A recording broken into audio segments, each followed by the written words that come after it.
We have ourselves an update, and it comes to us via Pierre LeBrun. Today we're heading over to the Edmonton Oilers and talking about their goaltending situation, because even though the entire Jack Campbell sweepstakes was maybe the biggest deal in hockey, let's say a month and a half ago, even though it's kind of died down as of late, because the Oilers have started to win games and their goaltending is not looking like as much of a problem anymore, we still have more things to talk about when it comes to Campbell and his progression, because this story, hey, I mean, it's going on till 2026, 2027. The guy's signed on for a very long time. So, our update today comes from Pierre LeBrun on a piece published on The Athletic from earlier today. LeBrun writes this: the decisions behind the Oilers' turnaround and what comes next. Catching up with GM Ken Holland. Now, article is going to be linked in the description if you want to go ahead and read it, because of course it is, but it's The Athletic, so we're not going to screenshot this. Instead, we are going over onto NHLTradeTalk.com because Jim Parsons went out there and summarized this individual piece.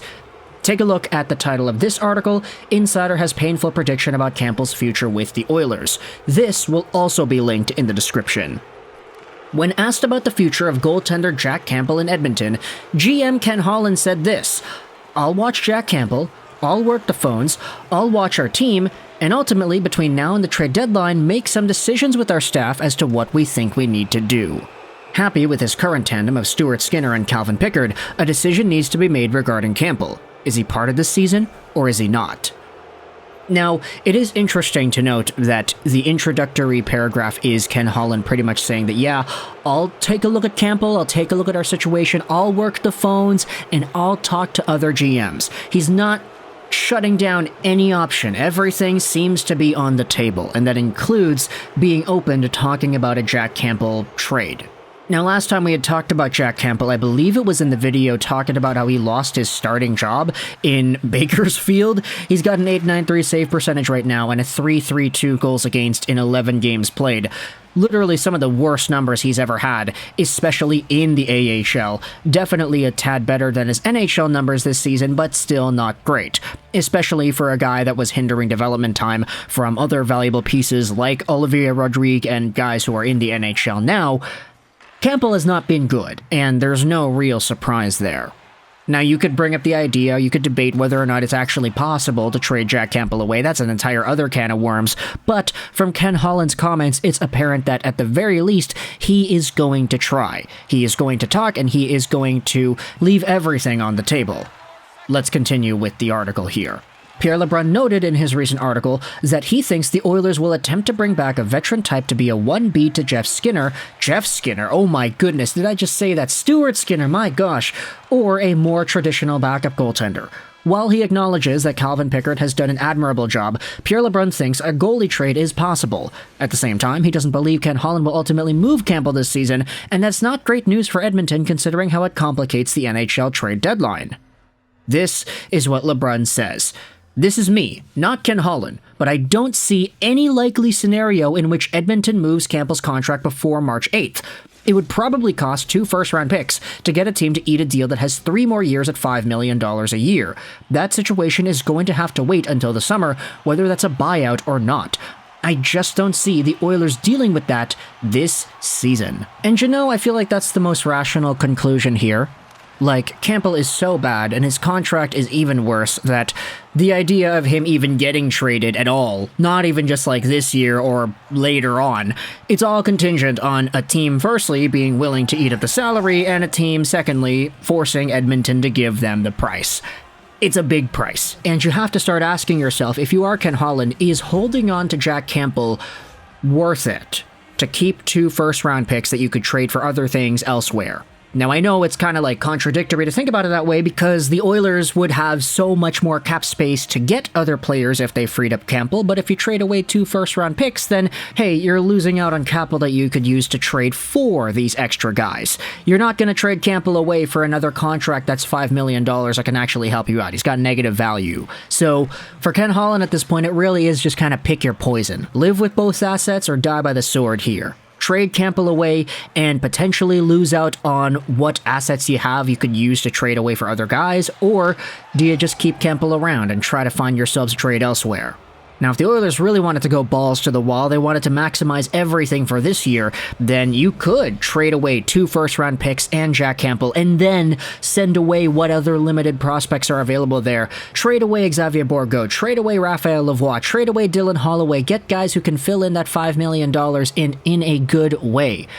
That would be kind of, a lot. But I think if the Oilers really wanted to try it, it's a possibility that they have now, especially considering McDavid and Draisaitl are not going to be around forever. They are expiring within the next few years. Let's go back over to the article. This is what Pierre LeBrun says. He points out that the stakes are high as they gear up for another opportunity to make a significant run in the Western Conference. Beyond that, though, there are also some contracts that will need to be taken care of, none less important than Leon Draisaitl. Draisaitl will come into this offseason with a single year remaining on his current deal. Based on what William Nylander just got from the Maple Leafs, Edmonton will need to leave the room and be ready to up Draisaitl's deal by at least $3 to $4 million a season. And maybe that's the ultimate conclusion here. Maybe you should trade away those 2 first-round picks, get Campbell off the books, and then use the extra cap space just to sign Draisaitl. I mean, Leon is making $8.5 million a year, and he has been making this forever now. His first season on that was 2017-18. It's been 7-8 years of Leon Draisaitl providing such amazing quality play for the Oilers, winning in Art Ross, multiple 100-point seasons, multiple 50-goal seasons, and what, $8.5 million a year? Like, this guy's gonna get a pay raise, he's gonna get at least $12 million, maybe. I mean, considering what Nylander got, I think Draisaitl is very fair to say he can get that too. They're in the same draft year after all, so they're in the same age range. So ultimately, there's a lot of concerns here with the money, but for Ken Holland, I mean, the update from him himself is just, yeah, I'm gonna talk. We're gonna talk to other teams, work the phones, we're seeing Jack Campbell, we're seeing everybody else, we'll decide a little bit later. But for now, I want you to let me know your thoughts in the comments. What are your predictions here? Do you think the Edmonton Oilers will successfully trade Jack Campbell, A, within the next few weeks, or B, sometime within the next year and a bit? If there's a trade for Campbell sometime down the line, then let me know your thoughts as to when that's going to be, and do you think the Oilers will need to pay that huge price of 2 first-round picks to get it done? Or do they find themselves a miracle? Do they find some team that just really needs a goaltender and they need to get to the cap floor, for example? Like, remember Arizona for all those years where they were just getting everybody's contract, all these dead weights on their own salary cap because they were too light. They needed more money to reach that cap floor. They got everybody under the sun, and in most cases, they didn't even need to put these players on the LTIR. Could Jack Campbell find himself in that type of a situation? Hey, everybody in Chicago is kind of freaking out right now because that team's kind of wild.